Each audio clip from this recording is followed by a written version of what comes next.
वज़ीर आला पंजाब की हिदायत पर सूबाई वज़ीर ज़राअत सैयद आशिक हुसैन करमानी और सेक्रेटरी ज़राअत इफ्तिखार अली साहू ने साहिवाल डिवीजन का दौरा किया।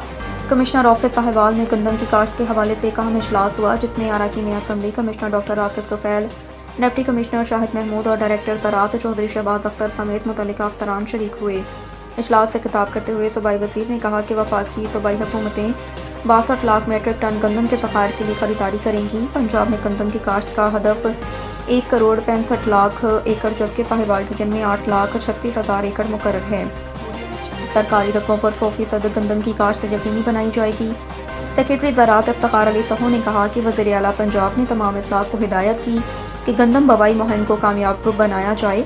बाद सूबाई वज़ीर ने मॉडल एग्रीकल्चर मॉल साहिवाल का दौरा किया, काश्तकारों के लिए सहूलतों का जायज़ा लिया, शहरियों में किचन गार्डनिंग सेट किट्स तकसीम की।